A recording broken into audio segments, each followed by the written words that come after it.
Okay, so preparation for mixing. There are a few things that I like to do on this. First, we have here the I tracks, and we have the MIDI tracks, which we don't need in visible this time. So we just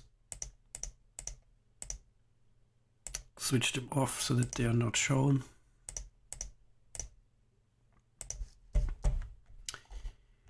Yeah, so that's the first thing. Then I want to have a look at the beginnings and the ends,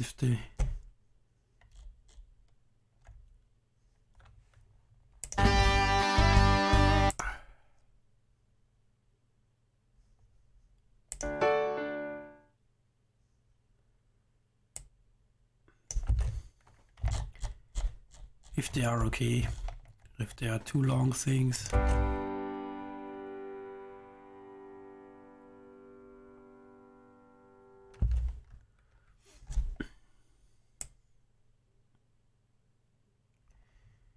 We'll also do then some fades. It's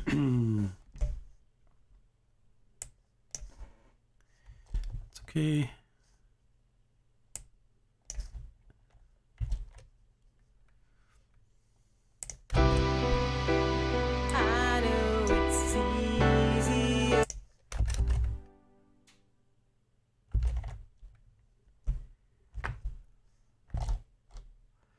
They should be okay. Okay, the guitars here are a little bit long.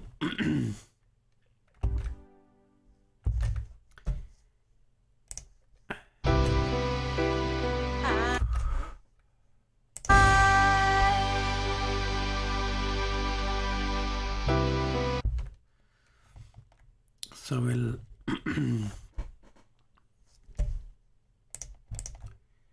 shorten them a bit.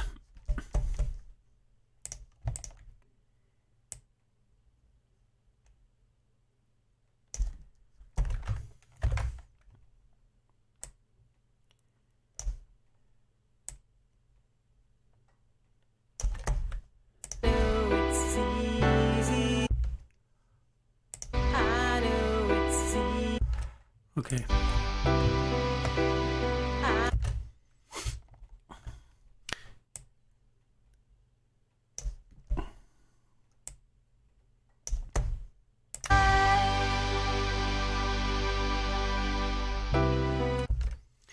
So let's try the fast.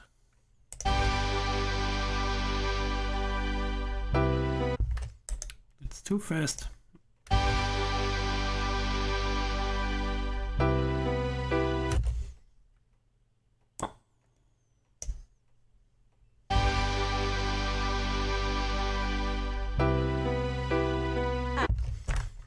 Yep, something like that.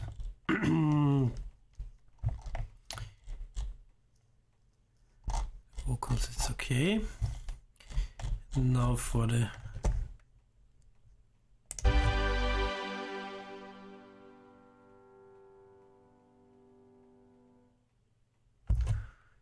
piano is a bit long.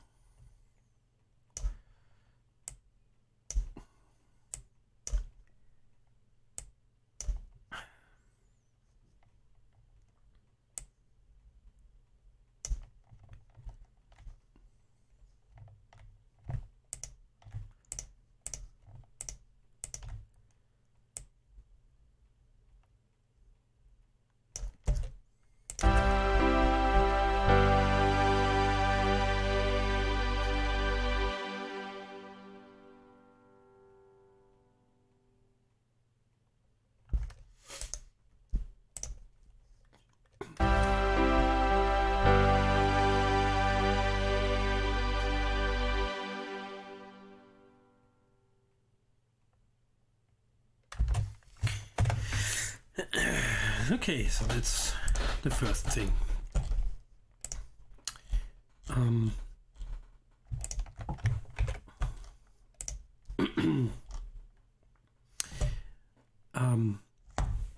What I do next is preparation of the different buses I use for mixing. So pays off if you have a bus for each instrument group which is similar. And also for the drums itself, currently we only have the drum master.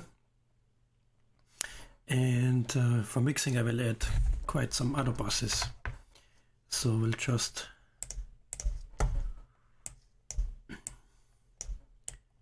add a few stereo buses, let's say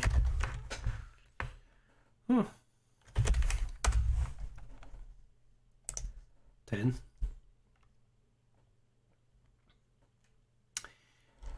So let's move up for the synthesizers. So we have bass, piano, and then we'll route the synthesizers to this one.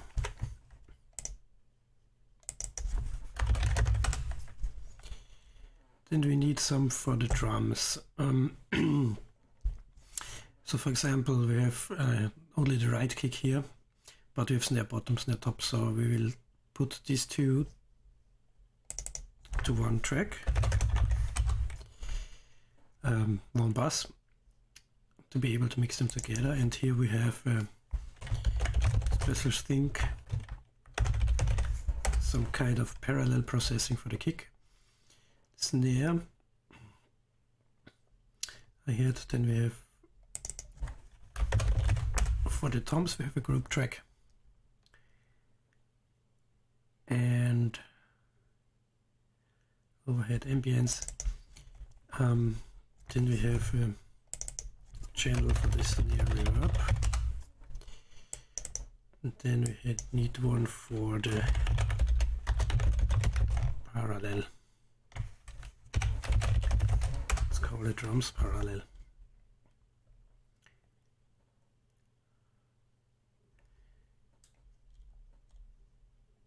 Yep. Let's move the rest down.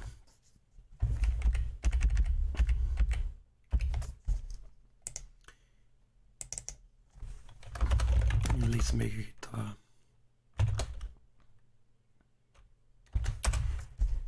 And vocals bus. Okay, so don't need these two now.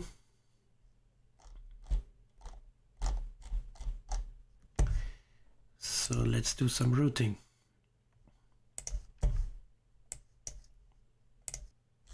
So the MIDI tracks, the DIs, the bass goes directly. Maybe we'll add another bus or track for parallel processing, but yeah, it's probably a good idea. But here I don't add a bus, but I add a normal track. So it's the same as the bass. Let's call it for now. It's one audio track mono.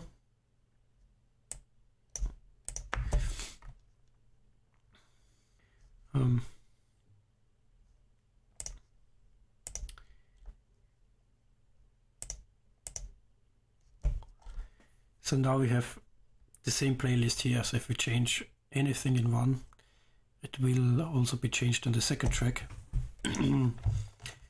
So the audio material is the same, we don't need to copy it, but we have different tracks for the plugins. So for example, we could do a more low frequency processing and a more high frequency processing here. Don't know if I want to do that, so first I mute it. Maybe we need it then. And then let's route some bass. The piano is single, then the synthesizers will put to synth in.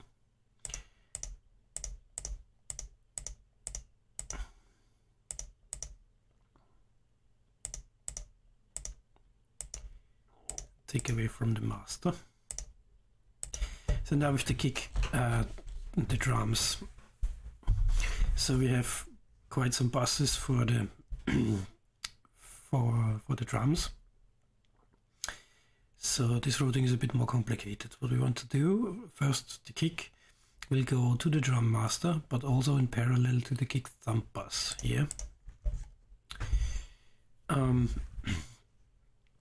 Then the snare, top and bottom, will currently are assigned to the drum master. Take them from there and they go to the snare bus.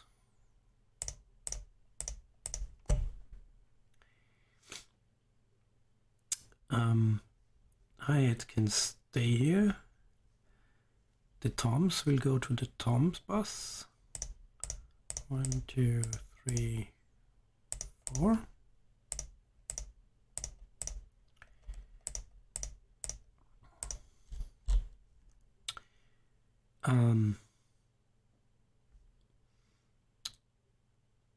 Alright, and overhead can go here as well as the ambience. And now to complete the routing, change to the buses. So the synth goes to the master, the kick thumb out doesn't go to the master, it goes to the drum master. The snare out as well. And the toms out, the snare reverb. The drums parallel goes also here. And the drums master out then goes to the master. Guitar goes to the master, vocals go to the master. That's okay. And then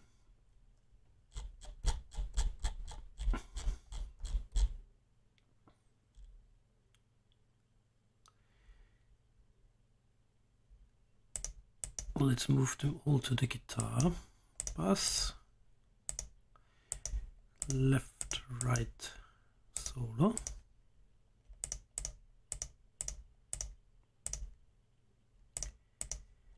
And the vocals, I still have the insert from the Z81, we will delete it then. And the vocals go to the vocal bus. Yeah.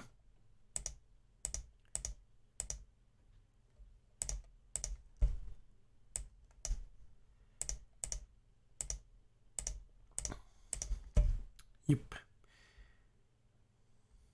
Hey, so the most complicated and important thing is for the drums. So if the kick is parallel to the drum and the drum thumb, or the kick thumb, the snare goes to its own bus. Both will be mixed together as well as the toms. The rest goes to the drums master.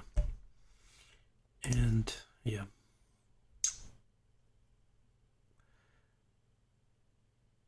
Yep. Should be okay. Good. So normally I would recommend, especially with drum gizmo, if you use this more often, then create the template before and then use that for for mixing and recording and so on, which I normally do, but for the sake of the tutorial,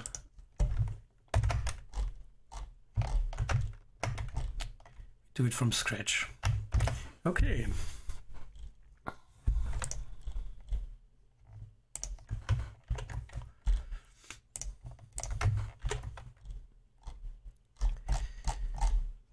And quickly check.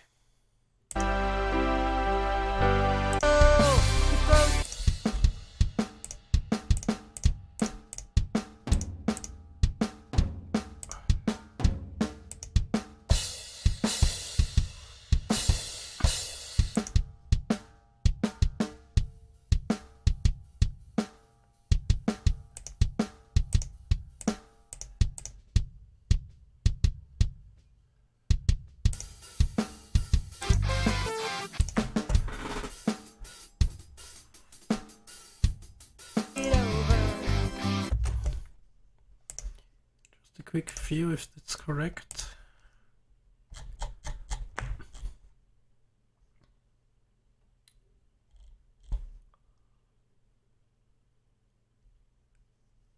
Yeah, should be okay.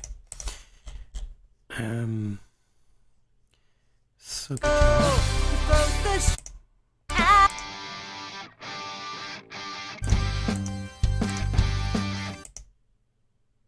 And from an ivory tower, fading from the world.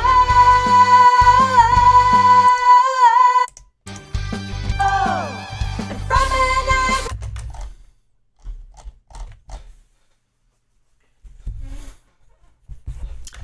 Okay.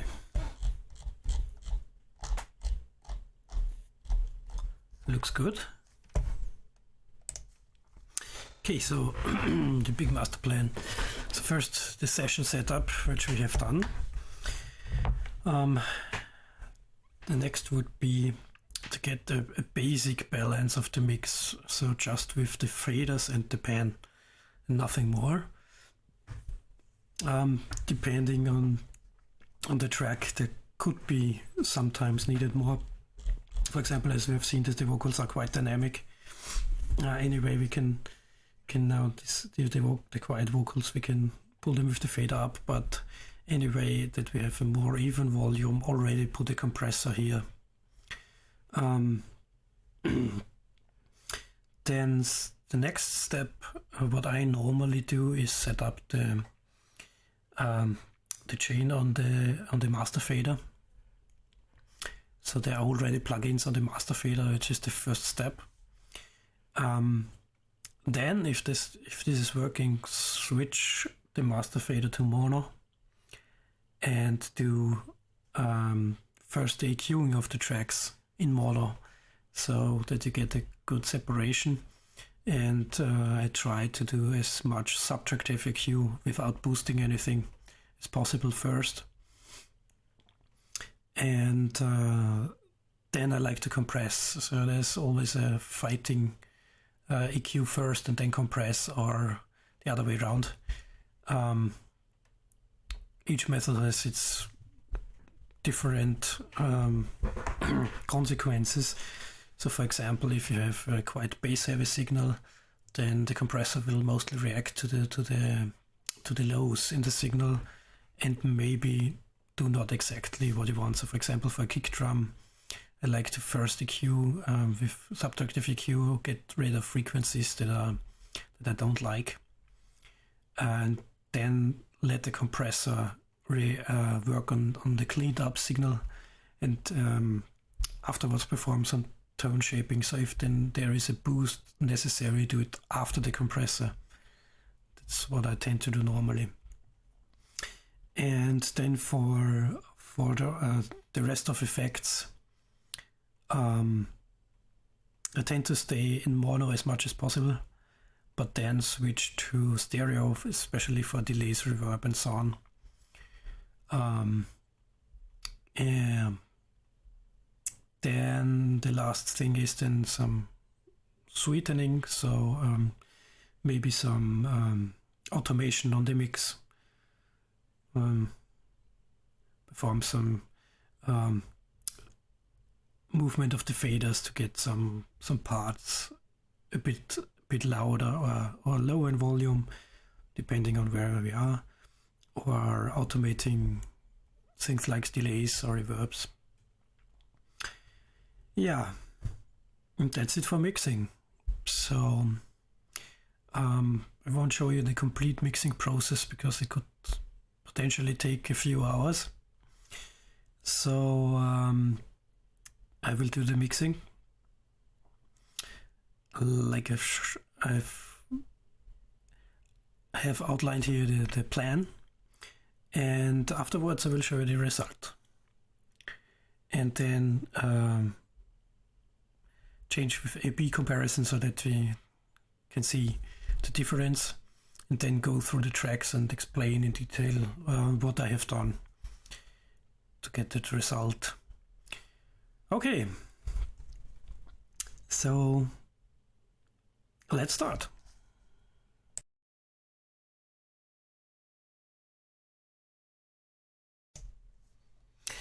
Okay, starting mixing. So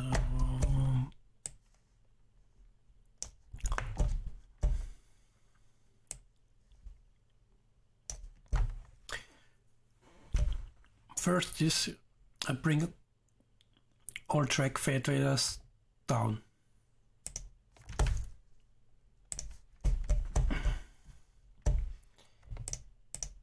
So, for example, here with the guitar, I let the basses at 0 dB. Also the vocals.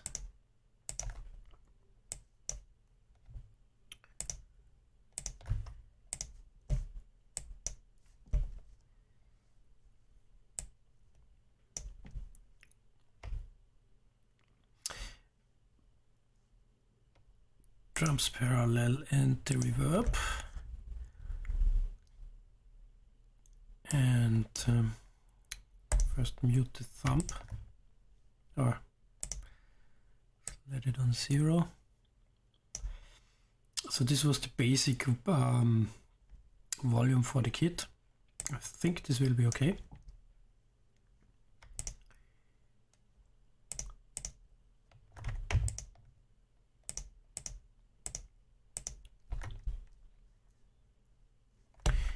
So let's have a look at the drum kit first.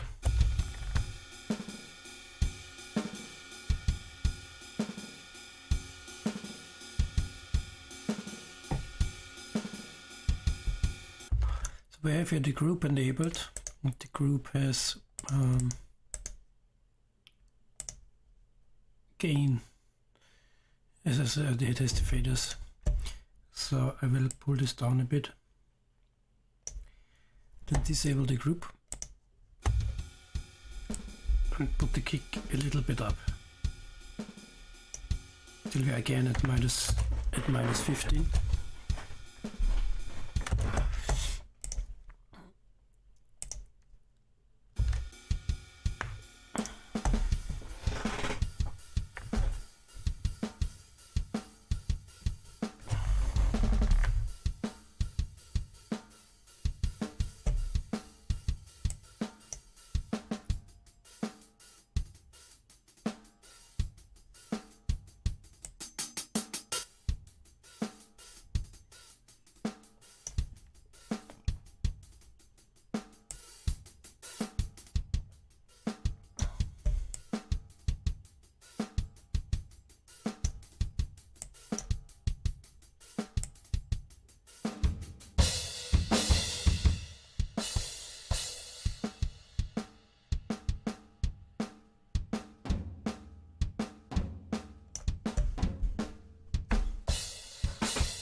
the memories all rush into his head.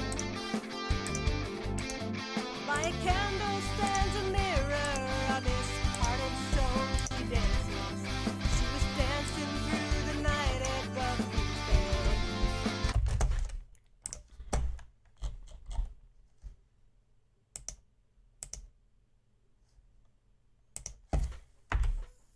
Heaven must be more than this. When angels waken with a kiss, sacred hearts won't take the pain, but mine will never be the same.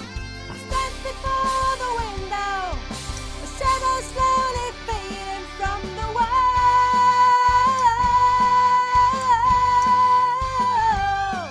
And from in every tower hears a call.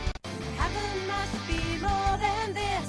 When angels waken with a kiss, sacred hearts won't take the pain, but mine will never be the same. Stand before the window, the shadows slowly fading from the world.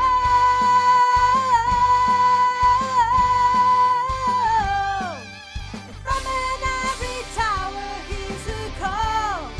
Heaven must be more than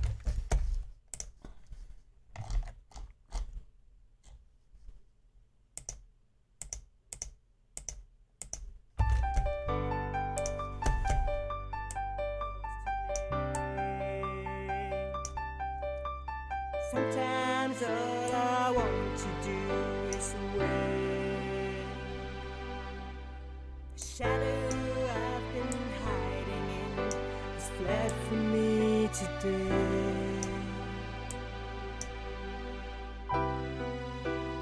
I know it's easier to walk away than look it in the eye. I will raise a shelter to the sky,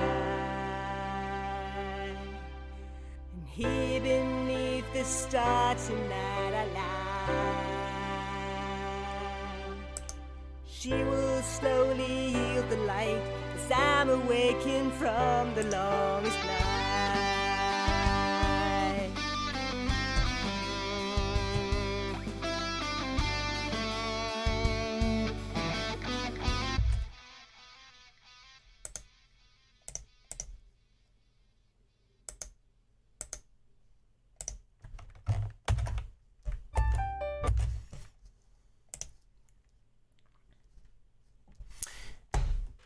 Okay, so this is just the basic setup. Too much scroll wheel. It will likely change over the mix, but it's at least the starting point. Okay, so now I'll go to the heavy work, and yeah, I won't show you all of it, just we'll pause the video and we'll then show you what I've come up with. So let's see.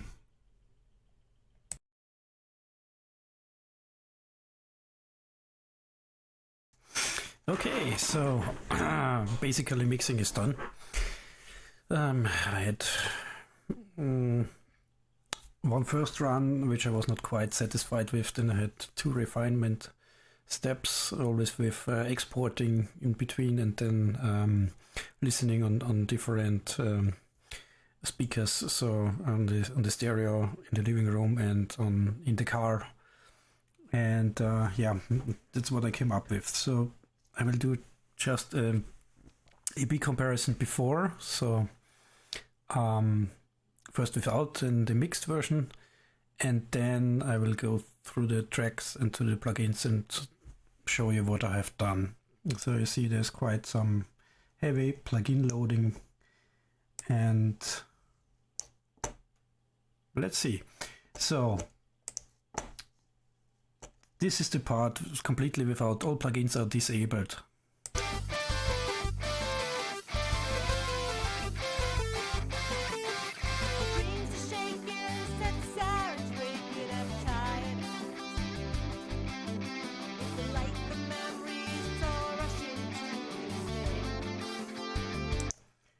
Okay, so now let's get to the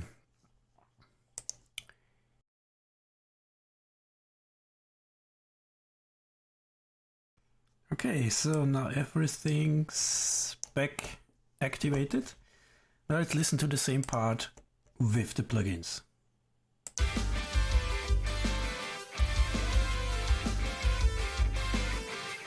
Dreams are shaking, set sirens waking at tired eyes. With the light, the memories all rush into his head. By a candle stands a mirror of his heart and soul. She dances.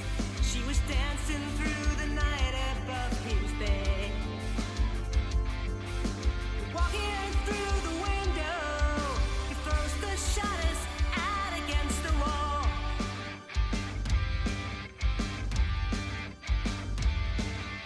From an ivory tower, hears her call. Let light surround you.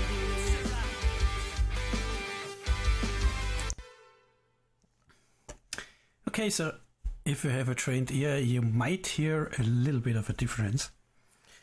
Okay, so let's go back and disable them, and then I'll show you step by step.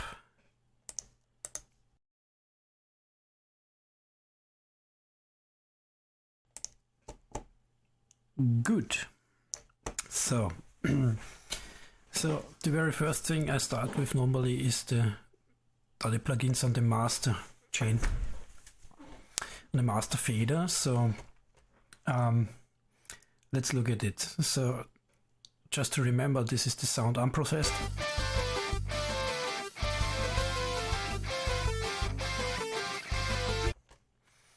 So the first thing, it goes to a compressor, which is just for gluing things together.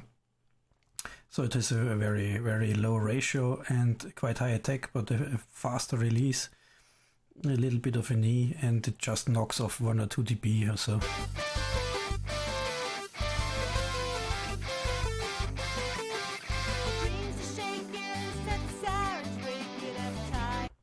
Of course, now when the other plugins are not enabled, it doesn't get hit that hard.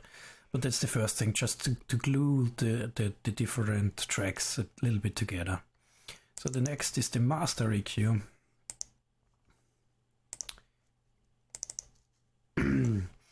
Which I have a setting for. It's called the Nolly Master EQ. It's from Nolly from Periphery, from his Creative Live class. He used this, and it might look a bit extreme, but it's one of the useful things if you put it on the master chain. So you have a high pass, and then with the Q set up, so you have a bass boost. It's actually not that much. It's 5 point something dB. Which everyone says you shouldn't do, but for modern records they have always a little bit of more bass and more top end, so this EQ does it for us, and so we don't have to do it on the individual tracks. And then here is a high shelf. This is the high shelf, and then we have here another bell on 5000 and on 10,000, and they are just 2.9 dB. So just listen to the difference, so bypass it.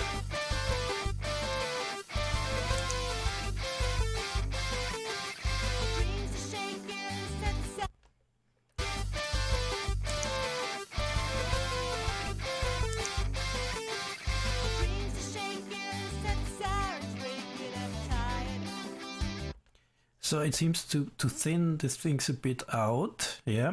That's because I've always also put the volume a bit down, because if you boost, then it will always sound better because it's louder. So I turned the volume down so that it's equal, but it clears the things a little bit up and concentrates a little bit more on the bass and on the highs. The next thing is a really nice plugin, the Calf Multiband Enhancer. It's a quite new plugin, and I really liked it a lot. So what it does, it splits the signal into 4 frequency ranges and processes each individually. And so you can set here a stereo bass, you can add some harmonic excitation, 3rd or 2nd level, And yeah, that's it. So, and the main usage for me is this one here. So this is the bass. So I solo it. So this is up to 122 Hertz. And the thing is, what this does, this is normal to bass neutral. So you see a little bit of action here. Then you could put it to full stereo, which doesn't do much here, but if you listen on stereo speakers or headphones, you hear a little bit of stereo effect, but this is something you don't want. You really don't want to have this on the bass. So my main usage is this. I turn this all the way to the left, so the bass is mono. Everything below 122 Hertz is mono, and this is what you want to have punch.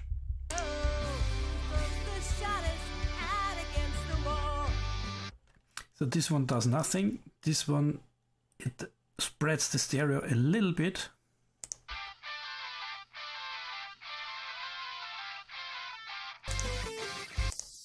And also this one. This is just that we have a little bit of wider effect. And it does a little bit of harmonic excitation. Yeah. But the main function is here to get the bass into mono. Then this goes into a half saturator, which is all put to tape and does a little bit of tape saturation. Yeah, so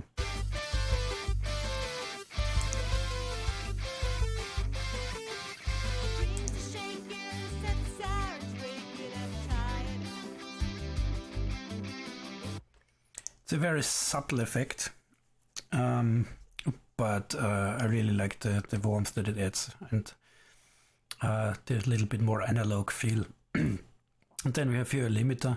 This limiter is set to nothing. It's just there, so if there is a spike somewhere between mixing, if you boost something very high and you get a spike, that the ears don't get destroyed. So it's just, it doesn't do a loudness maximation or something like that. It's just there to limit the signal. Yep, so that's the master fader.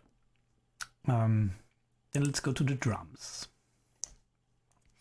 Let's solo the drums. And now nothing is processed, so these are the drums. This is the drum gizmo output, so you've heard it during the last videos 1000 times. So let's start with the kick.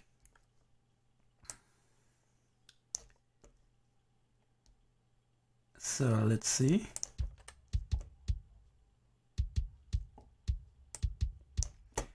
So this is the standard drum gizmo kick. So I put it on a half mono input so that we have a stereo signal.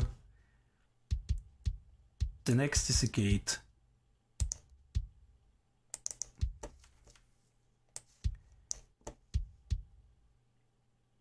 It's just to shorten the tail a bit.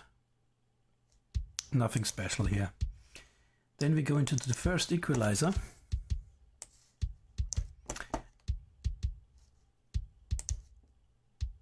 And this is a quite extreme one. So we pull out, I pull out a lot of low mids.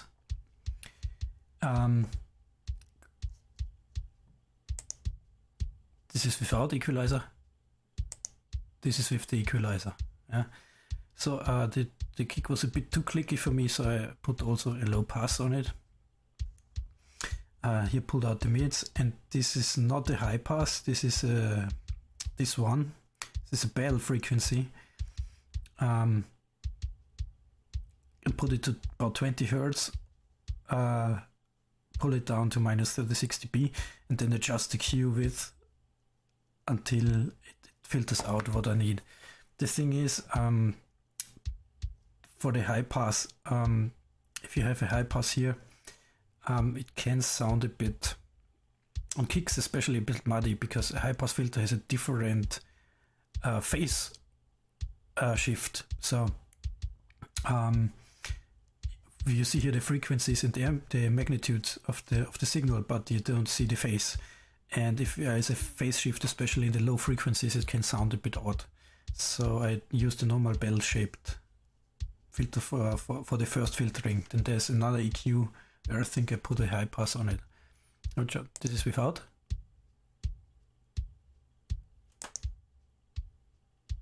This is with. Good. Next is we go into compressor.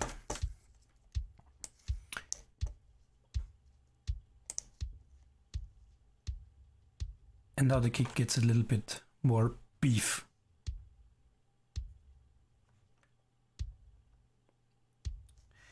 Yeah, so it's a 3.1 to 3.2.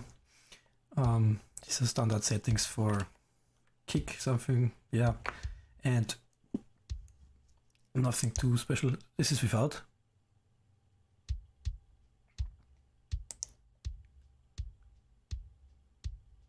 So it gets more definition, yeah, and it compresses quite hard, so I have here minus 9 dB. So the next thing is again a half saturator.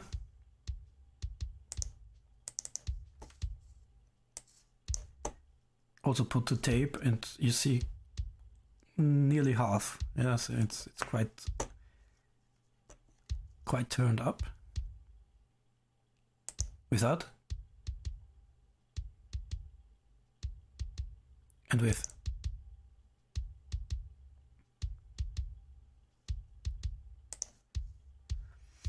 Then we have another equalizer.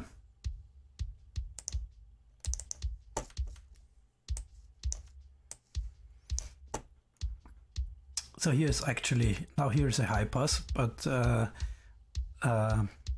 only to shape a bit. So this is rather put quite low, so that it doesn't get too much in the way of the other equalizer. And here is a little bit of low boost. Pull out another few of the low mids and a little bit emphasis on the click of the kick. So without. With.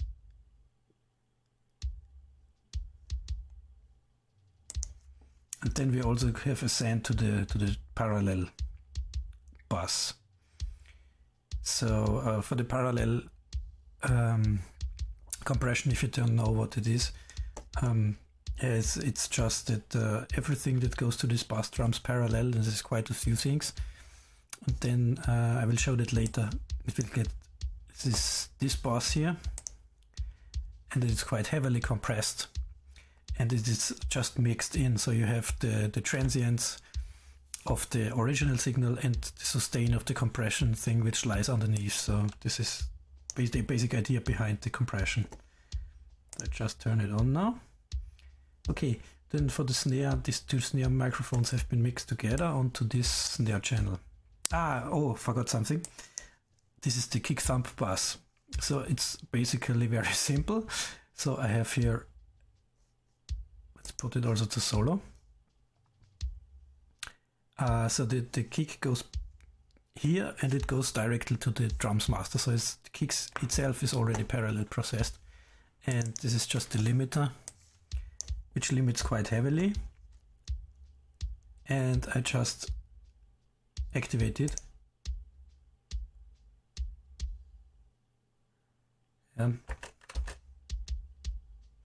This is already parallel mixed in. So we are here. And then another equalizer, which is just a high pass. Oops.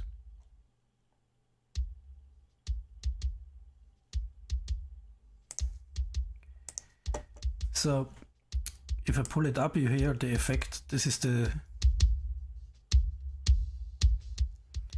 so mix it slowly in.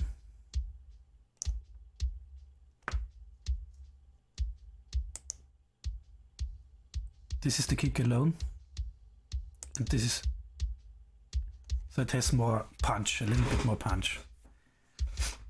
Don't overdo it here. So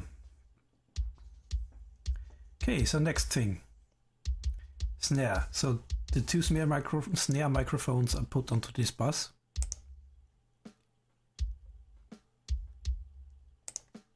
Actually, let's only listen to the snare. So this is the drum Gizmo snare. So first is a gate.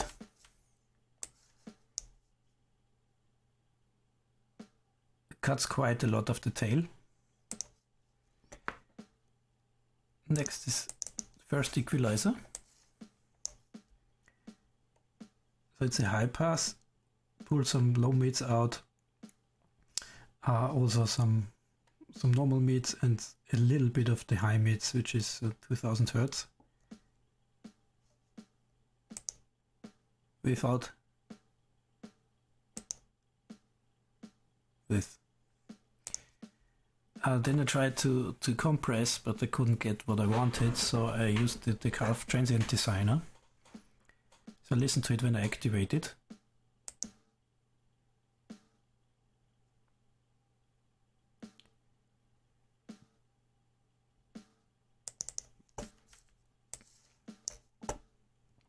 So you can hear again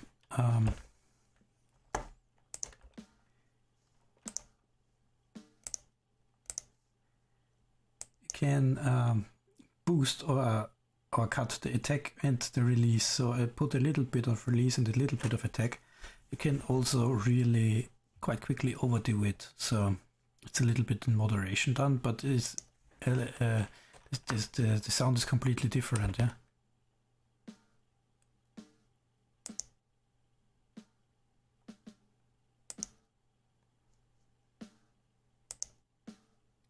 Then there's another equalizer, which is now more for tone shaping. So it's a little bit too much lows inside still. So this is a low shelf. It just pulls out minus 3 dB. Then I have a cut because here's a resonant frequency which was disturbing. And then here's also a high shelf. This is the high shelf. A low pass to get rid of the sizzle, of the high end sizzle, and here's a small cut and a boost nearly together. Yeah. Bypass.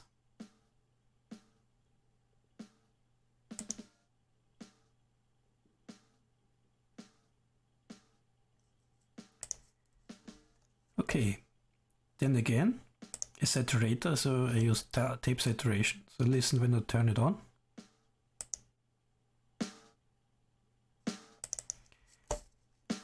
I also used it as a volume boost because the snare was really quiet. I also have already trimmed it to 6 dB, but still a little bit too quiet. So it's tape saturation with a fairly high amount.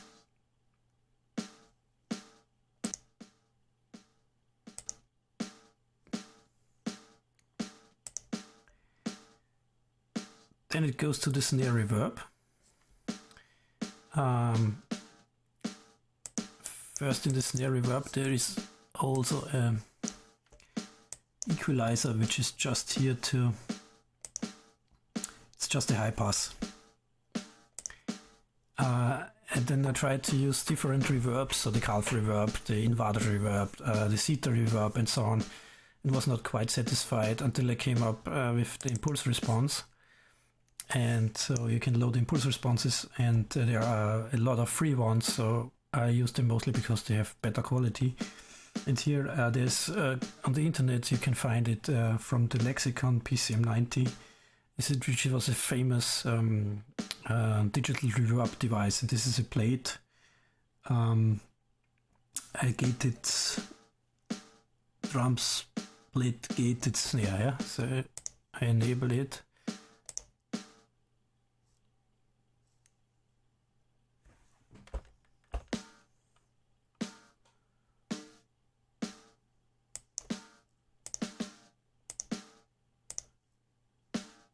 Okay.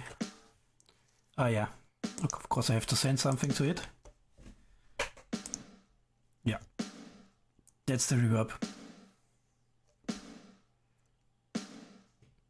And then the snare also goes to the parallel processing, and also the reverb goes to the parallel processing, just with minus 21 dB, so not much, but a little bit. So. And the sends to the parallel bus are all post fader, while the reverb is most of the time pre fader.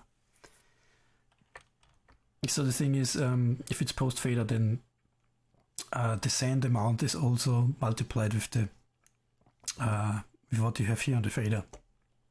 So if you lower it, then also the drums parallel will get a lower signal, and so it's more, it represents what the parallel bus is getting, is represents more what the faders are, and the reverb is unaffected from this. Okay, so this is, so then let's have the kick and snare together.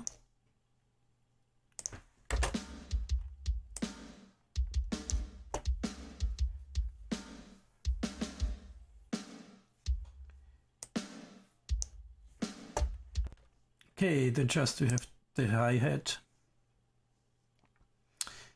Hi-hat is just, yeah, the mono input to get it to stereo. Then we have a gate, and yeah, nothing interesting here. And the equalizer is just to get away from the rumble, so it's a high pass on 327 Hertz. Here a cut, and here in the highs it was really sizzly in the final mix. Pulled out here frequencies, pulled out here frequencies, and these are the lower mids. So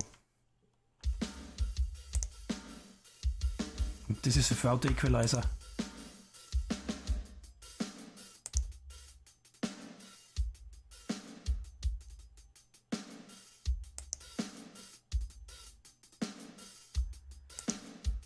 It's a bit too prominent, especially then if you add the overheads and the ambience. Yeah.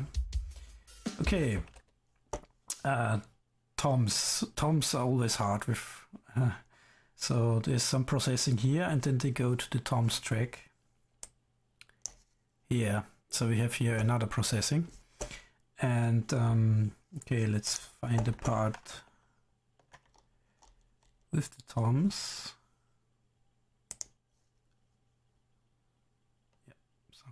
That.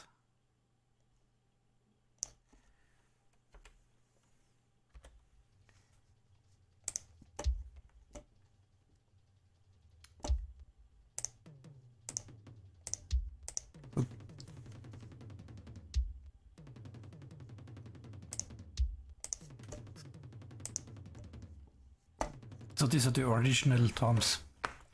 So all have the neck half mono input. A gate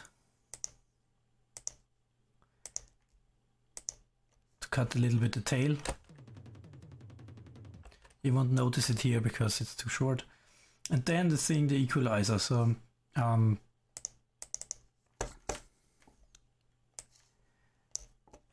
it's a rather drastic EQ, as you can see. So it's a high pass to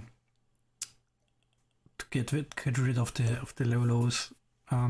Here's a resonant frequency which I pulled out.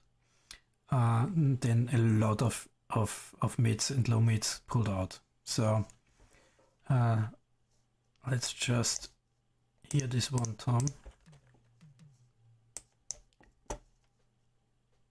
So without.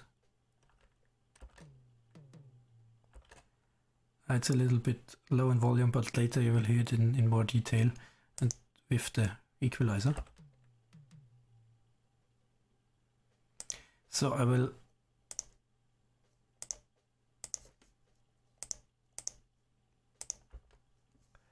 and they are also panned a little bit differently. So I will now play the toms and then go through and activate the equalizers.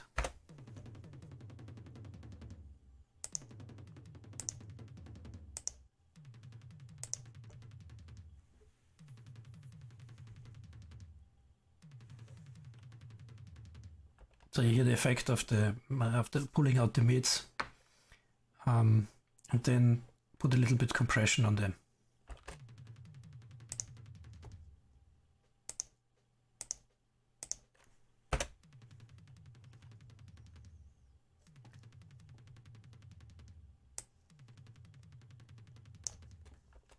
And then we have here another calf saturator, which is also quite high.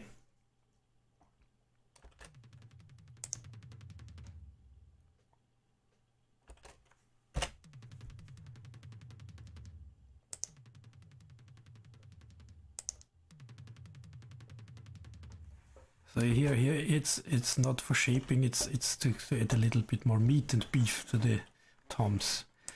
Then we have another equalizer, which is also a little bit pull out another resonant frequency, and this is also was a frequency where it collided with the bass. This is pulled out another mids. It was a little bit, the toms a bit, had a quite, yeah, something was not good in this range here. So I pulled it out here, but added then back again a little bit click in the highs on the 7500.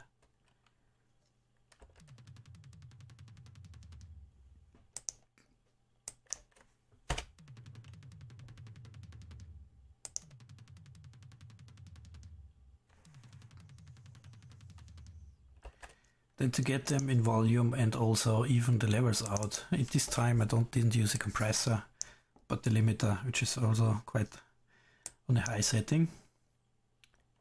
So again.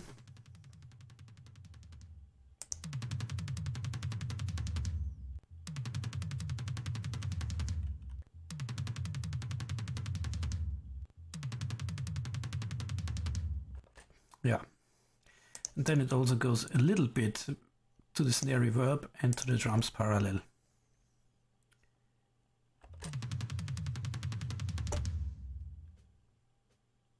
Quite low, yeah. Okay, toms. And I forgot with the snare I had, also by the snare I have, like the kick thump, I have here also parallel processing for the snare. Sorry, didn't see that before. So just toms, kick, and snare.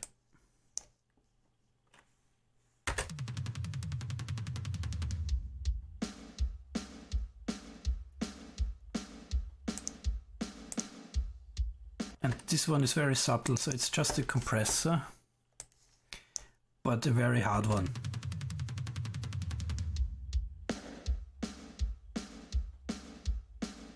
You see, minus 15, minus 70 dB, so it really smashes the snare, but it's also the main is much louder than this one. It's just mixed in for the sustain a little bit. So let's go to a more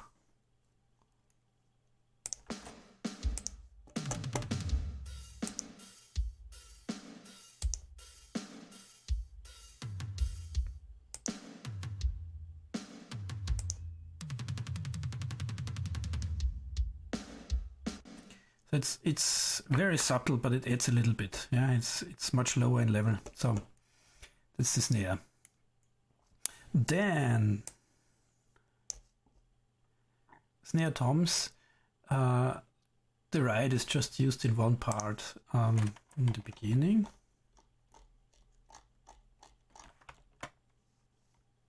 Here's the ride.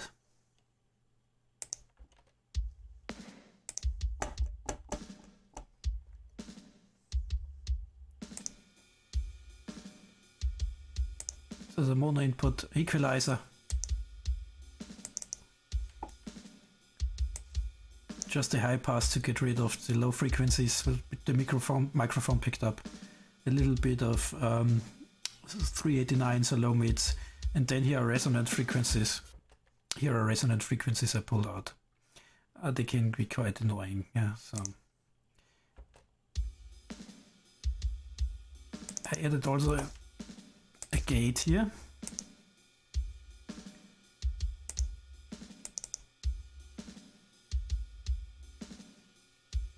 It's not for playing, it's then when the part gets quiet.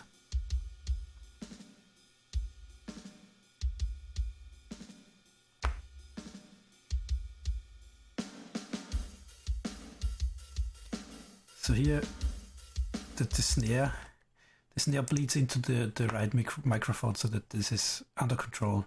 It also goes to the drums parallel bus. Then we have the overheads, which is a quite important thing. So let's solo them completely first alone.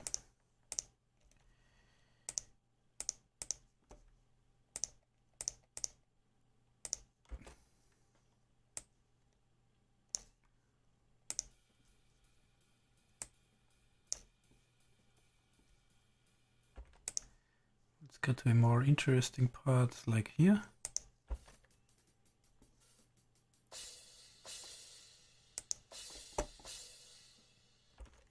So they're a little bit sizzly in the highs, and you also have, of course, everything from the kit, so snare, kick gets on in the microphones. So the first thing was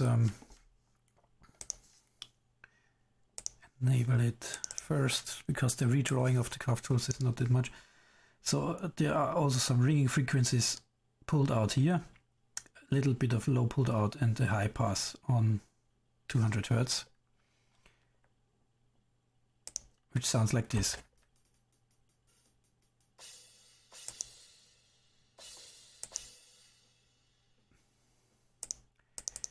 The second one is because it was still too sizzly in the highs, so just pull out another 3 dB of 10,000.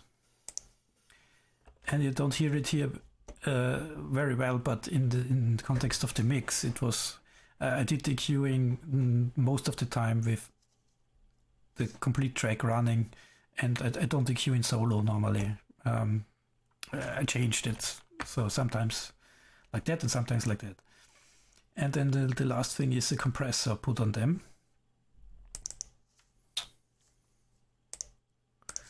Okay. Which is a little, it's not that much, 2.4, and yeah. Let's hear it.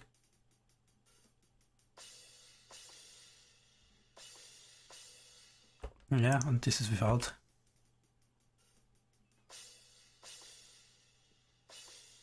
So it has a little bit more peaks and it's more stingy, yeah, if I add the compressor.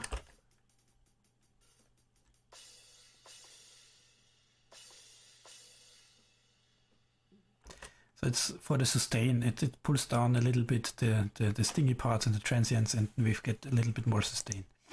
And I also put them to the parallel drum. And then we have the ambience, which is the room microphones. So if you listen on them alone, you could also use them directly, only this track.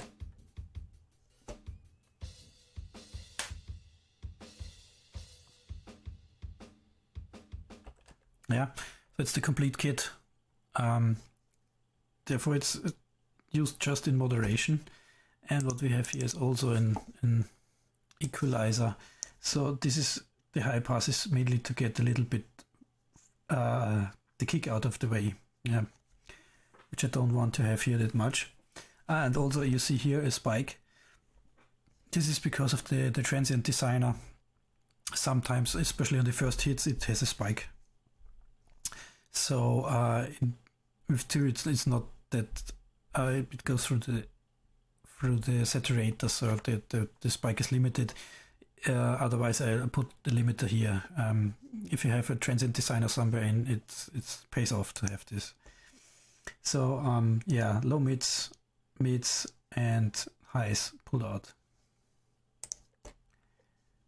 So without. So you have a quite high amount of kick drum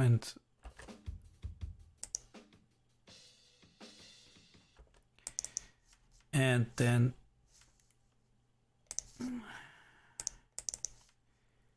another compressor, very moderately, so it doesn't really do that much. Yeah, you see here.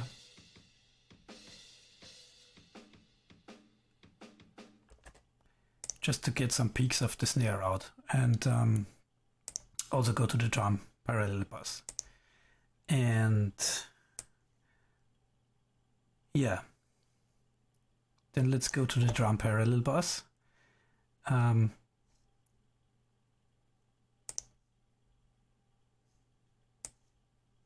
Yep,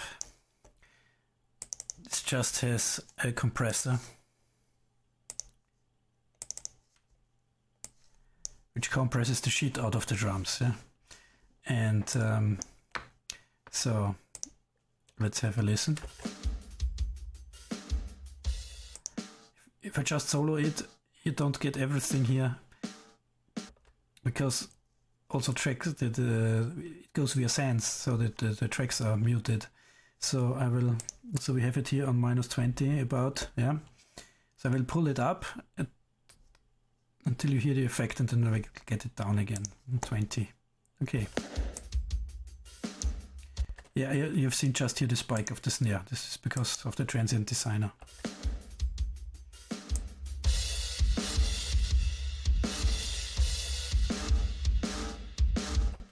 So this completely destroys the drums with the compression. And so it's... Okay, so yeah, if you mix it in moderately, and it's not that high as you see here.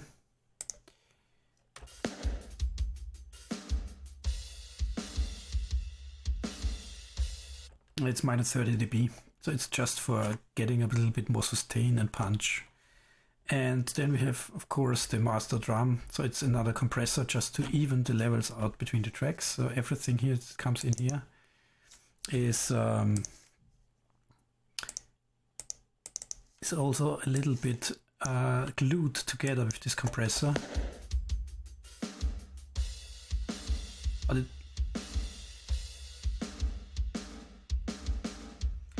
But this is, as you see, it barely touches the signal. It's just to round out some of the peaks. And then again a saturator for the whole drum kit.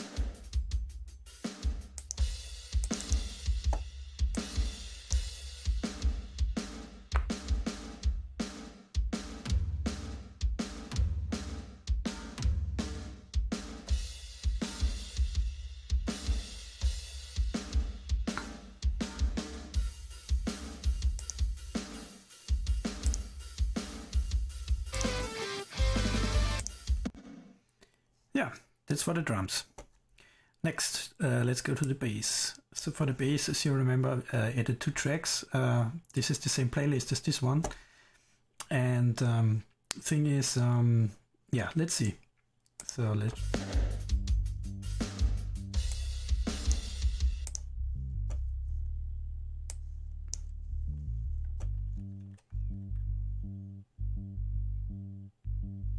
This is just the raw mono.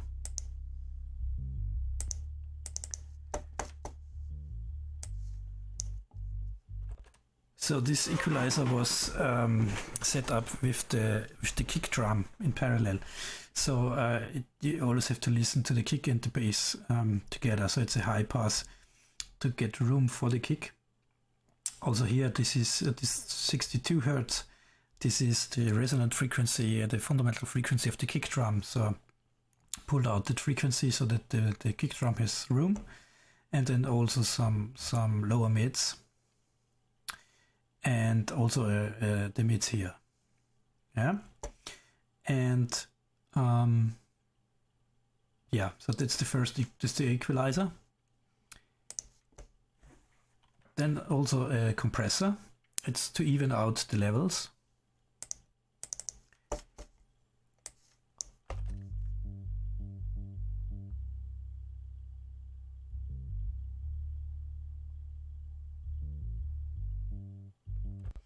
Doesn't do that much.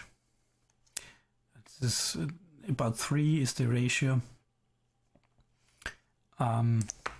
Yeah, it gets the level a little bit even. I first thought I won't need a compressor, but during the mixing, then if you have the feeling that during normal playing it loses suddenly weight, the bass, yeah, then most of the time it's because the level goes down, so you need then a compressor to get it back up. And on our calf saturator, yeah, you see I love saturation, so use it quite heavily.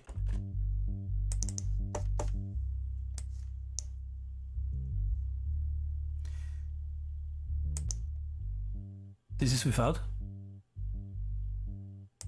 and with.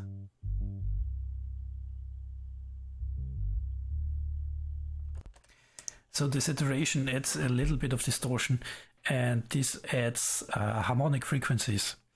And so, for example, if you have an equalizer, you can boost and cut frequencies. But if there are no frequencies in the signal, of course, you cannot boost or cut.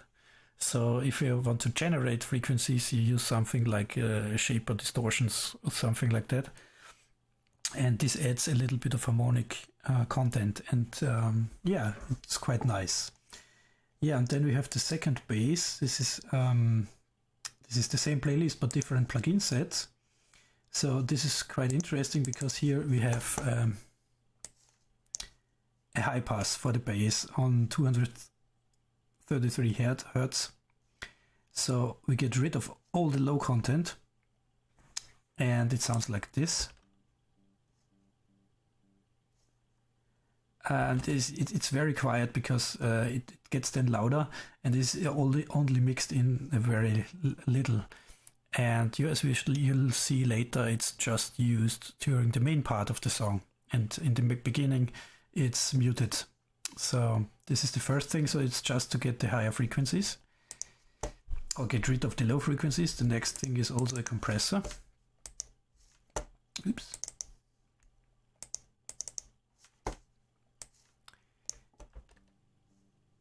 Which does quite some work, as you see here.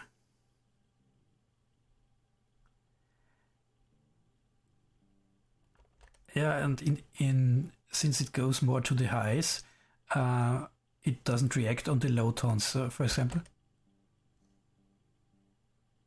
this is a low tone, so it doesn't react here, and then it reacts again. Yeah, to get out. Then this is a nice plugin. It's a distortion wave shaper from the Diro Audio, and so you can draw your curve how you want to have your bass distorted. And I took this curve and edited a little bit these values here, and it sounds like this.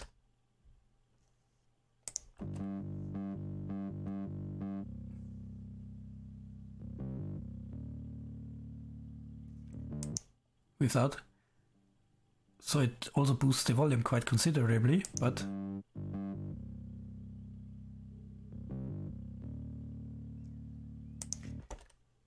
and then we have a post equalizer afterwards. So the most important thing is here the low pass, so it gets a lot of the distortion sizzle back out of the signal, and also puts out the marsh in the low mids on 221 Hertz, also to get out of the snare. The body of the snare is in the 200 Hertz range normally, and also we have a low shelf. And this sounds like that. This is without.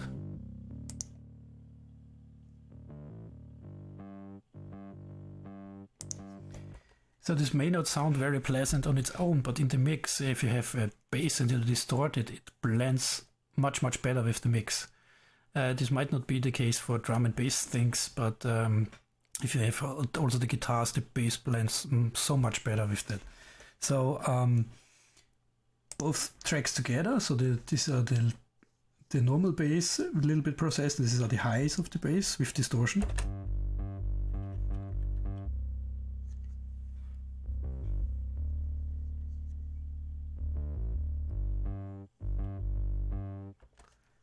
Yeah. And the second thing is, so we have here automation. So here the second track is muted, and it goes in here, and then at the end it's muted again. These are the quiet parts, so let's listen, and then the automation will kick in and will unmute it.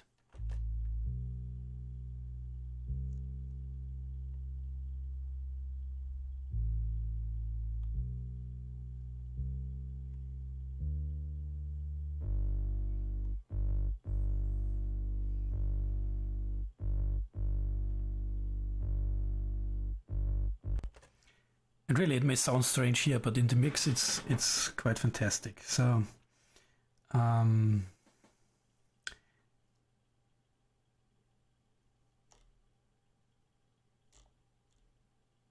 yeah, we'll have a look at it later. So that's the bass. Next thing, guitars. Yeah.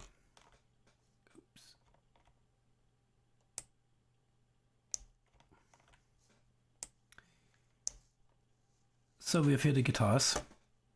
Let's go to place written guitars first.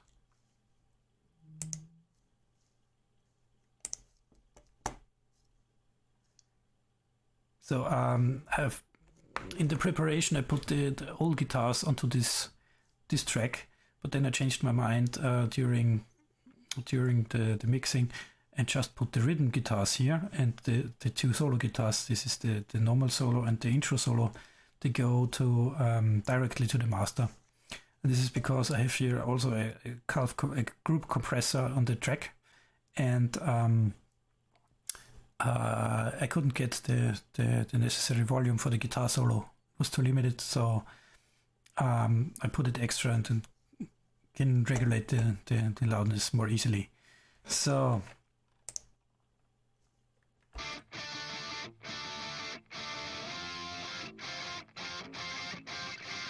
this is the guitars as we recorded them.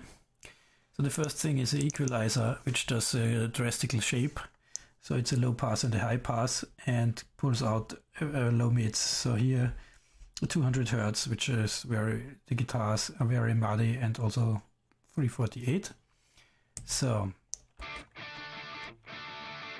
and as you hear, it changes drastically the sound.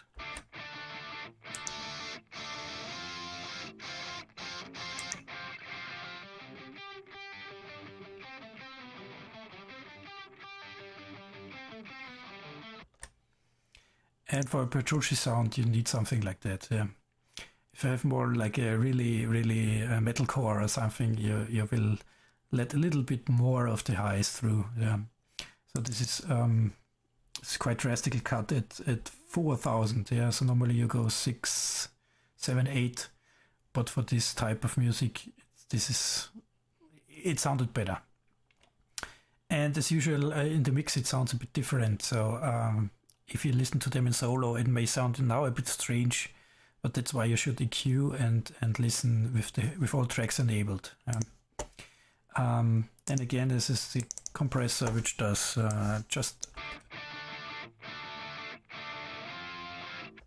doesn't do much, just glue the two tracks together if there are spikes.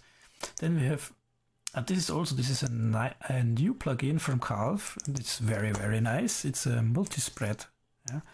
And the thing it does, it takes this stereo channel, the left and the right one, and if you apply a little bit of EQ, so it's 1.7, 2.9 in the mids, it EQs them differently. So if you, for example, here on the left channel, it boosts a little bit this frequency, this about 12K or so. And on the other channel, it cuts them. So you get a wider stereo image. And also here in the mids, so here you have boost, cut, boost, and here you have cut, boost, cut. So it's exactly opposite. And with this you get a wider image. So let's listen.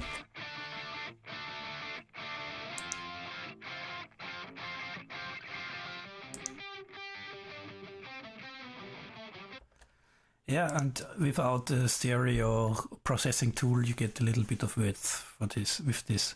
So that's what I like. And I have also added, interestingly, didn't remember that I do that, but I added the Calf multi-chorus. Okay.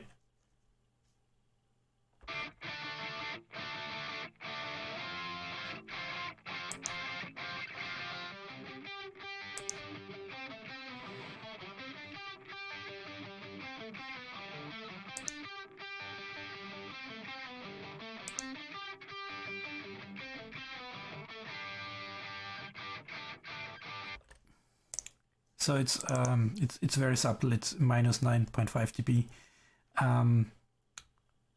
It layers just a little bit underneath, because if you put it up, you get this modulation effect, which I don't want. I want the rhythm guitars to be more clean and not smoothed out with this. But with this, it's very subtle. But it does something to the guitars.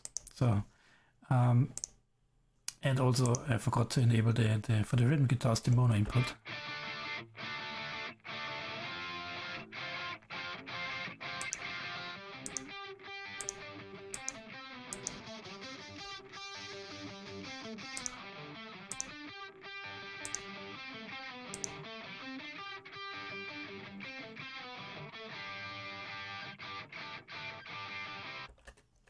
Yeah, that's the rhythm guitars. Let's go to the intro solo.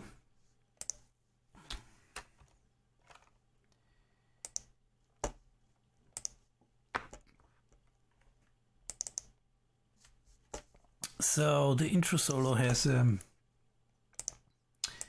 another equalizer, which is nearly the same. So, but here's the frequency a little bit higher. So we let it to 5,000 hertz.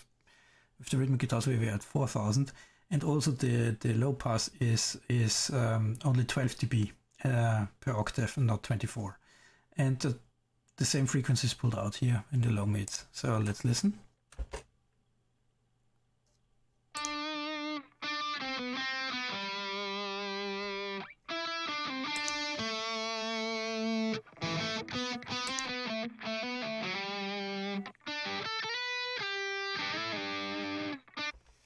Then I used also the multi-spread, which it's interesting. It is a mono signal, yeah, but it still works.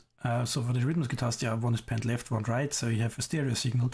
But this is a mono signal, and the mono input doesn't change that. It just puts the same signal out of the two channels. But if you use the stereo spread with the EQ, it does something. Yeah, listen.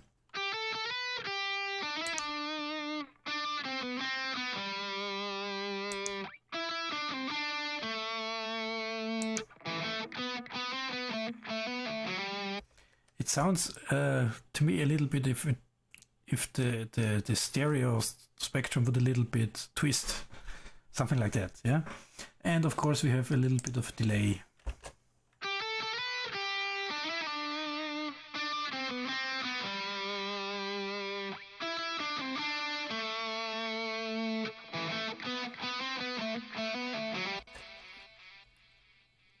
Yep, that's it.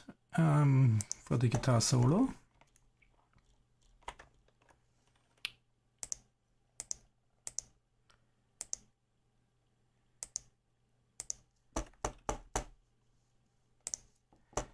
So okay, same as the mono input. Yeah, I think I've shown you the mono input. It's not too interesting. So that's the unprocessed signal.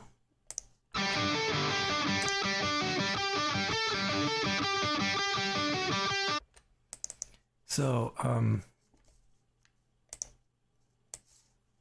same here. It's again at about 4,000, but the lows are pulled out only with 12 dB octave.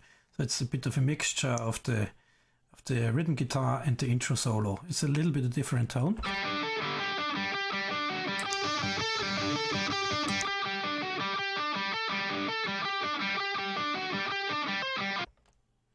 Yep.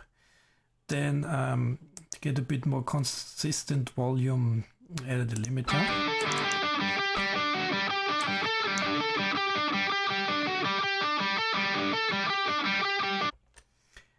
It's just for the volume boost, and then this delay, which John Petrucci also uses. So in the tablature is written it's on 32 notes on 3. So 32 notes are division 8. And on 3, and I put the left one on 3 and the right one on 6, and with nearly no feedback, and it's a digital delay, also quite high wet output, and yeah, so you see the proportion between dry and wet is quite high, and it's also synced to the tempo. Yeah, so.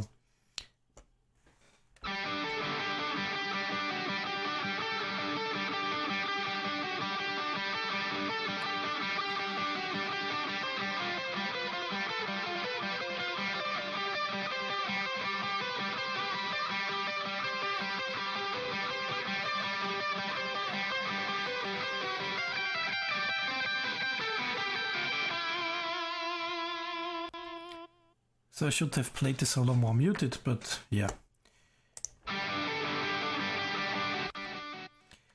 That's for the guitars. Then we have the various synths. So let's first start with the piano, with the beginning.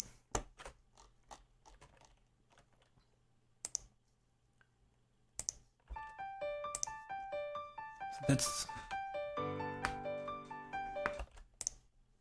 the naked piano as we got it out of Linux Sampler. So the first thing is an equalizer. A little bit get rid of the lowest lows, but then a boost on 100 Hertz to give it a little bit more volume, not volume, but depth, I would say.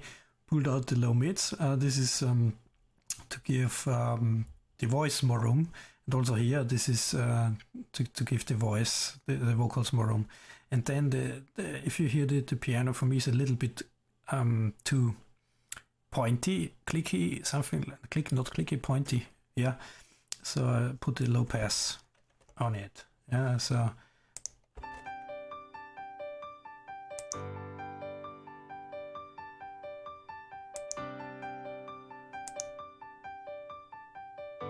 it sounds a little bit more rounder. That's what I wanted. Then also because the volume, it is a little bit of spikes. So it's a compressor.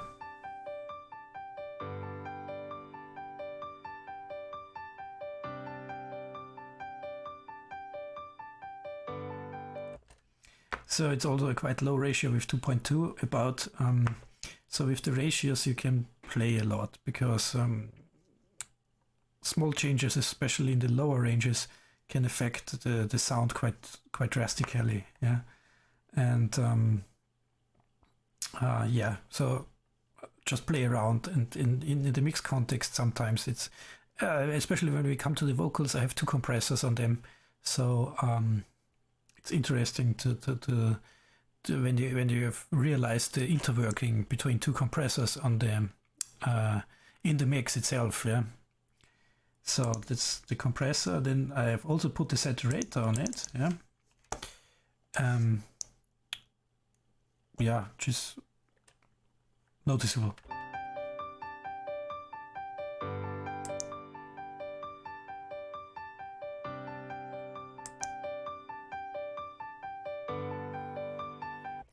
Gives it a bit more roundness, more volume, more warmth. Yeah. Then here I use the stereo tools and just extended the stereo bass, nothing more. So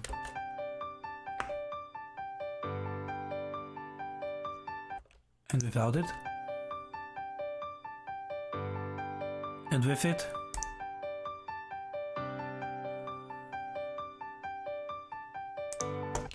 and then to give a little bit of overkill, just again multi-spread. Again, yeah, so EQ, it's counter EQ on the left and right channel if you want it just slightly, 1.7, 1.4, 1.4, and it does. And with it,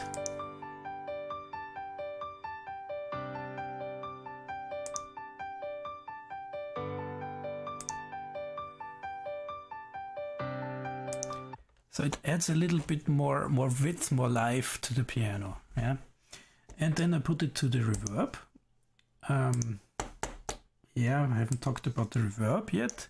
So this is another impulse response reverb. Just enable it, and then we'll solo it too. And this is also a free one, and I don't have any idea where I got this from. I downloaded it somewhere, and this is from, it's called St. Patrick's. So it's so I think a reverb from a cathedral, and you see here it's rather convoluted. It has a quite high quality, so I really like the reverb, and of course dry is turned off, and the wet is on -6, and then we have here the fader to add it to the mix. Yeah, and with the reverb it sounds like this.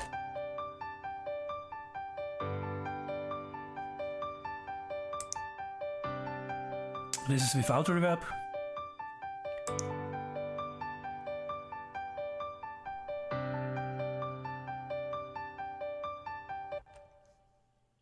Okay, the piano. Then we have the strings. Didn't do too much to them. So first we have a saturator. So this is the strings naked. This is directly from Synth Sub Effects. So just add the saturator. I added quite a serious amount of tape saturation to it, yeah, to give it so it's nearly a little bit edgy now, but then it blends quite well with the mix and goes a bit more to the background. It was too much in the foreground, and I couldn't somehow manage it. So if you have the feeling that you don't hear something and you get a little bit up with the fader, and then the other part disappears, then you have a problem, a clash in the frequency range, and you have to find it somewhere. And with this, I added some new frequencies and then shaped them with this equalizer, which is a high pass, pull out again the low mids, which were the mud and mushes. Then a little bit of this. This is for to make room for the vocals. I felt that the vocals were fighting with the strings in this range, and yeah, and it's a high shelf on 5000 and a little bit a small boost on 4000 hertz.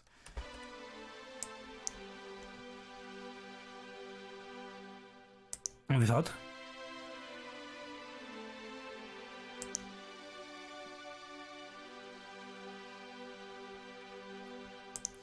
Again, doesn't make much difference here.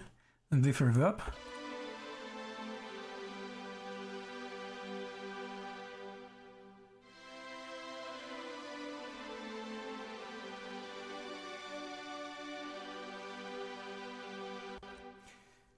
So in the mix, it's then more obvious what happens here. So, okay, next is this electric piano. Let's see.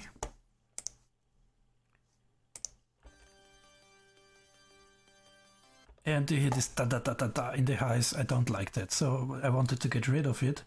So the first thing is put high pass, low pass, pulled out. These were some frequencies which I didn't like, and the low mids.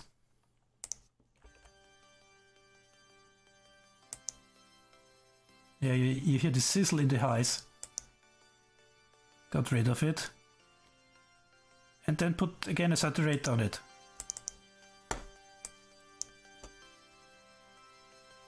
And reverb.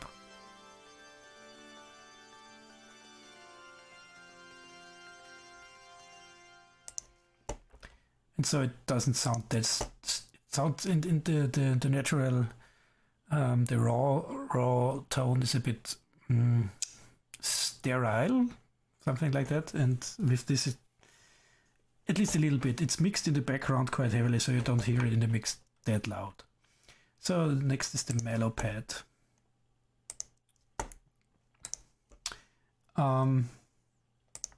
That's it raw.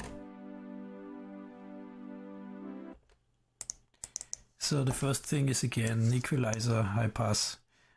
This I've used often high pass to get rid of the sub lows, which can, yeah, they don't add really value to the mix and take a lot of energy, because bass needs a lot of energy. Again, pulled out some low mids, and here a boost in the mids to give it a bit more presence, because it's used in the beginning in parallel to the guitars instead of the voice, as a background for the voice for the guitars, and so to give it a little bit more cut. This was so. Let's listen to it. So this is raw. This is with the equalizer. And then again a saturator. And the reverb.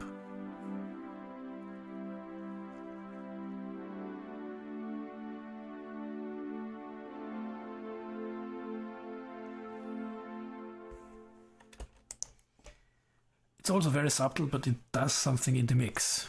Yeah, so it's good to get used to always listen with the other tracks. this here is just for demonstration purpose. And then we have the lead, the synth lead. Whoop. Let's make a loop.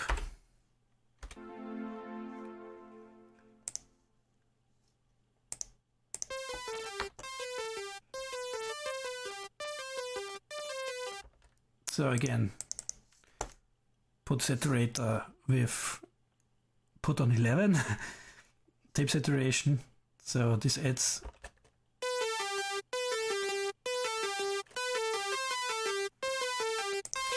makes it cut a bit more and makes it a bit meaner. Then shape a little bit the frequencies. So again, 12 dB per octave high pass, and take out a little bit of the mids. 700 Hertz.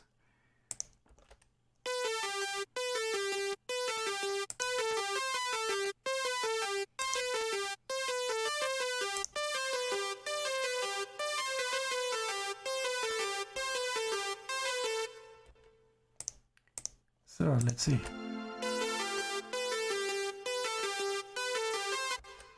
Yeah. And then all the synths are going here. And here we have, again, this redraw is a little bit annoying. Again, a little bit just to glue the tracks together.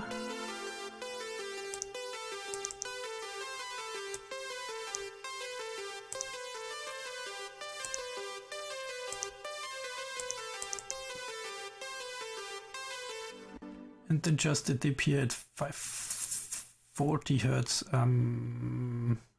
It got in the way with an instrument, but I don't remember which one. So this is a simple change. Yup. So that's the synth. And so now let's just listen without the vocals.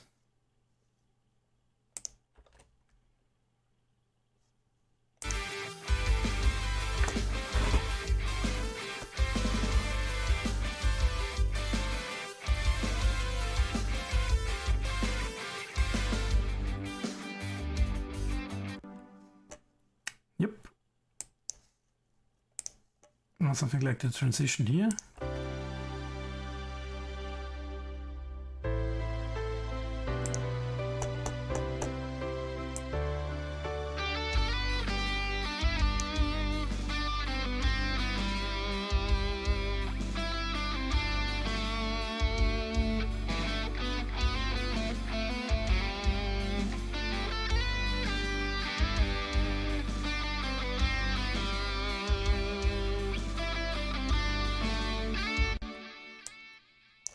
Yep. Okay, then let's pull in the vocals step by step. Also have here a compressor, which is again just to glue them together.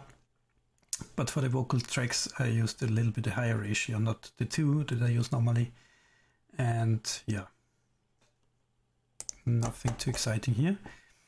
Let's start with the vocals at the beginning. Yeah, this is this track. It's half mono input. So the first thing is an equalizer. Get rid of the lows, but a little bit of boost to give it a bit more body. And then of course the marshy frequencies here I had to pull out. And here is this nasal thing. This is the interaction of the voice with the microphone, and I had to pull out quite some serious part here. So that's the voice without it. Okay, and with the equalizer. Morning comes too early. Yeah, so it sounds already a little bit rounder. Then the next thing is a de-esser. There were some sharp S noises. Morning comes too early. So not here, but later then. Night time falls too late. You see, you have here we had a -6 dB peak. Yeah, just to get a little bit this consonance under control. Then another compressor, and this is to even out the volume, but this is very interesting. It's a peak compressor. Yeah, so it reacts very fast, though the attack is a little bit higher until the release is not that high. A little bit of knee and a 2.8 ratio. And with the peak compressor, it evens out the levels a bit, but lets the spikes through because of the high attack. And yeah, so just listen. Morning comes too early. Without. Night time falls too late. Sometimes all I want to do is away. The shadow I've been hiding in is fled from me today. Yeah. So there is some kind of, if you don't use this compressor here, there's a little bit of flutter in the mix. I don't know if you heard it in the voice. So parts going out, parts of her voice suddenly disappear. And with this compressor, this was much better. Then there is another equalizer after the compressor. And this is quite drastic. So pull out again some nasal things here.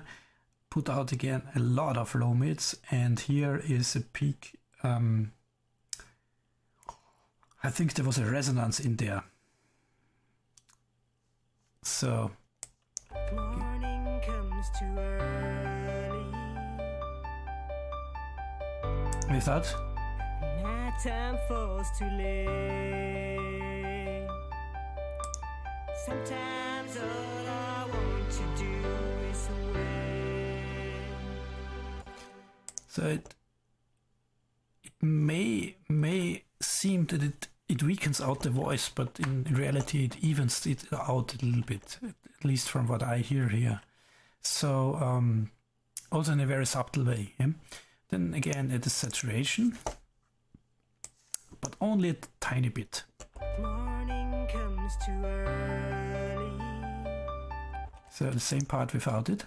Morning comes too early. Yeah, it sounds a bit more thin and nasal, and now with. Morning comes too early. Yep. And then here's the second compressor. And the reason is, during the mixing, it sounded fine, and still there were some volume drops in the voice, and I couldn't find them. And so I put the second compressor on it, and this one is interesting because it has a higher threshold than the other one.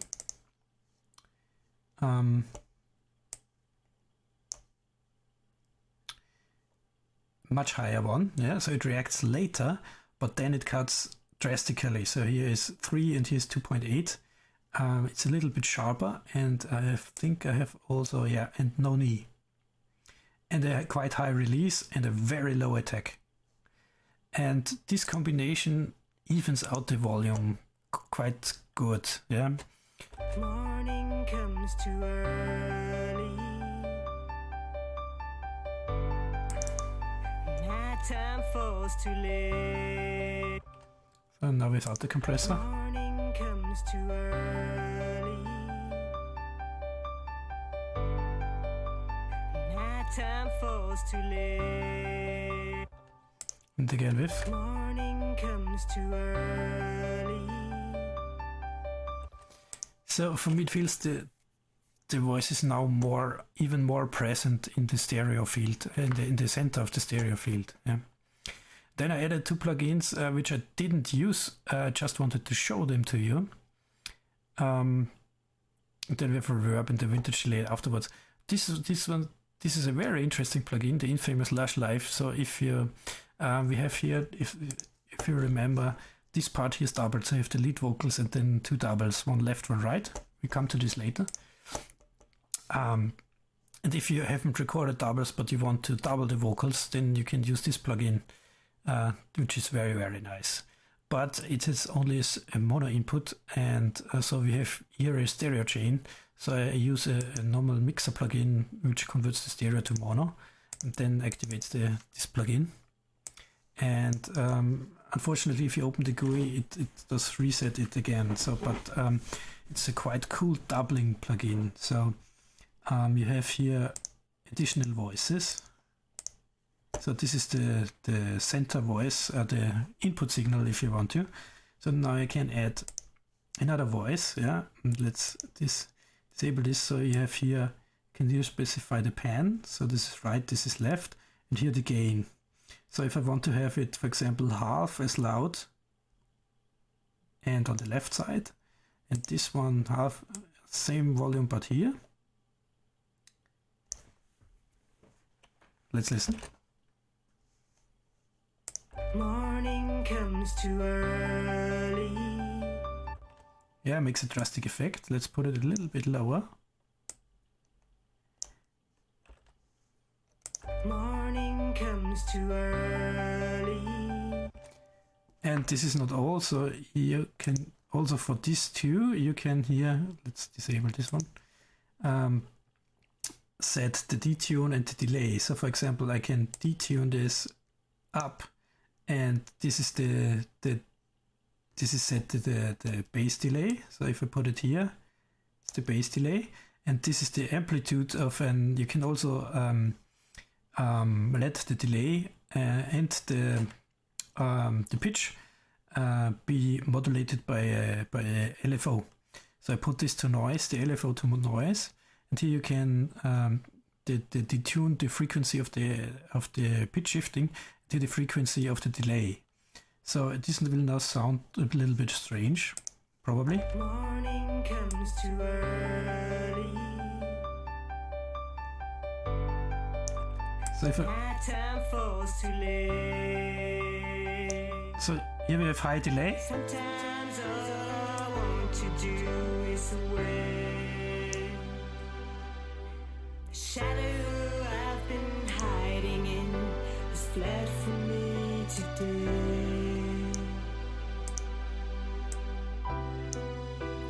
I know it's easier to walk away than look it in the eye. So I had this first, but then I put the plugin out because I wanted to have the natural voice.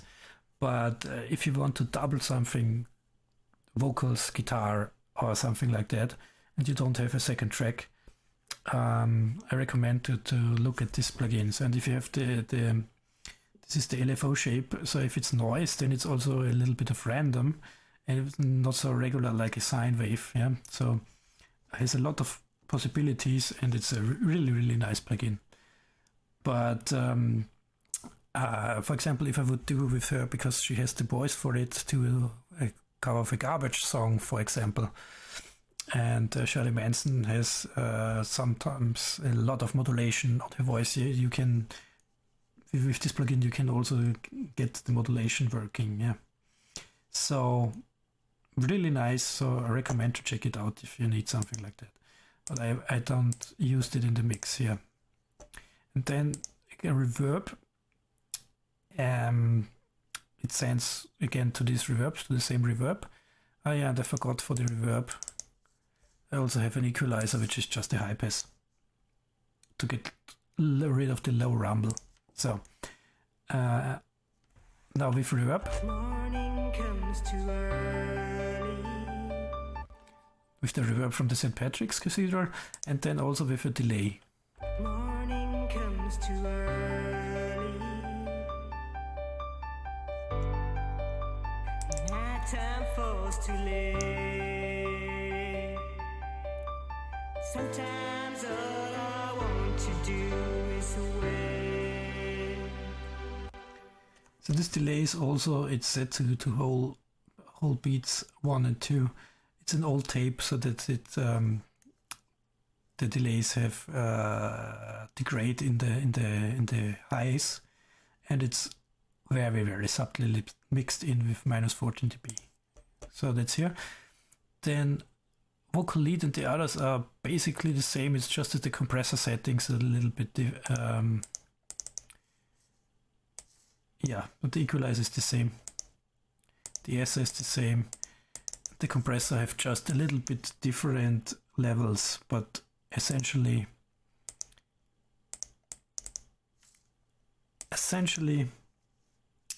that's the same. Saturator is also, yeah, the same, quite low. Again, a compressor. I think they are nearly identical, just the thresholds are different. And then there's also the vintage delay on it. Actually, there are two delays. This is the regular delay, which is just barely mixed into. Yeah, it's okay. It's a little bit higher, the stereo. Sorry. This one is this one is barely mixed into. This is the minus 13 dB. Yeah, this is the same delay as this one, which is barely noticeable. Let's go to a lead part. Set sirens waking up tired eyes. With the light, the memories all rush into his head. By a candle stands a mirror of his heart and soul. She dances. She was dancing through the night. And this delay is automated, so yeah, it's here. So it's only activated on the last word here, on the last word here, and on the last word here. So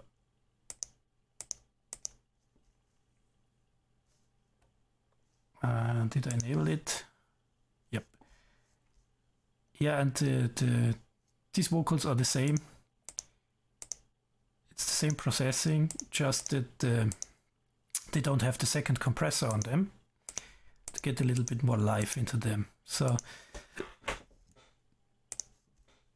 just a look at this one. Every tower hears her call. Let light surround you.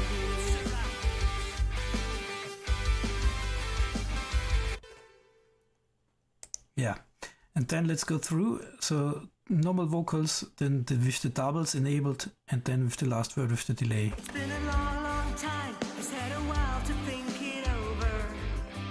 In the end, he only sees the change of light to dark, dark to light, light to dark, dark to light. Heaven must be more than this. When angels waken with a kiss, sacred hearts won't take the pain, but mine will never be the same. Stand before the window, the shadows slowly fading from the wall.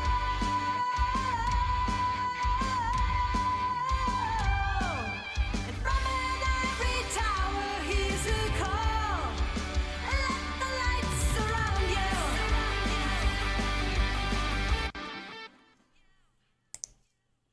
Yeah, and then we have also this part. Once lost, but I was found. When I heard the state that shudder all around me, I sent the spirits tumbling down the hill. But I will hold this one up high above me still. She whispers words to clear my mind. I once could see it, now at last I'm blind.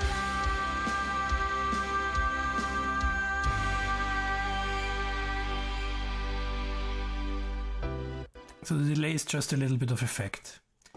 So that's it for the plugins, I think. Everything covered. Yep. So, and then another thing I did is a little bit of automation. So this is the plugin automation. You have seen also the mute automation for the second bass. And then we have here for the voice, just the fader itself. Yeah, just for this part, for the build up, I made it a bit louder. So when we go in here, it's just it's just 1 or 2 dB louder To for the light, voice. light to dark, dark to light. Heaven must be more than this. When Yeah. And the second thing is on the rhythm guitars. So we become here a little bit louder because this is the part where the rhythm guitars are alone. Then the voice comes in and the rhythm guitars get down by about 3 dB. And then here is the part where they are back, but not 3 dB up, but only 1.5. Then they get back to the lower volume, and then they get up for again for 2-3 dB. Then they get down, and then for the build up, also the guitars go a bit up, so that we have here a little in this part here, we have a little bit more volume. So from something here, this is a little bit louder. Yeah, so the beginning is you will hear listen to the rhythm guitars to get here then a little bit.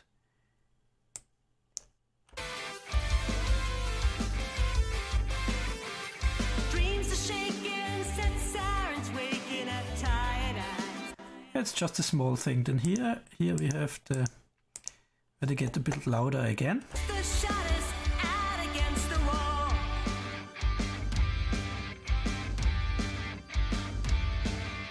From an ivory tower, hears her call. Let light surround you.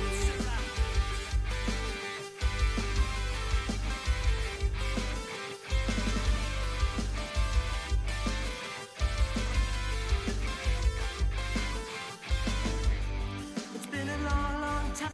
And then they go back in the background to let room for the voice. And then here for the build up, everything gets a little bit up. Light, light to dark, dark to light. Heaven must be more than this. When angels waken with a kiss. Yep. So I think for mixing everything covered, then set the start point and the end point correctly. And the last thing is, of course, saving and then exporting. So what I did is just export the audio files. I got then the mix file with the session name, the date and the revision. And I always export for the mastering in 32-bit WAV unprocessed. And yeah, of course, I have already done the export, so it will be overwritten. Hit export, take some minutes, and then you have a file with which you can then listen to on the player, convert to MP3, put on your phone, listen in the car, and so on. And yeah, so far, I still some room for improvements, but at some point you have just to let it and say, okay, that's okay.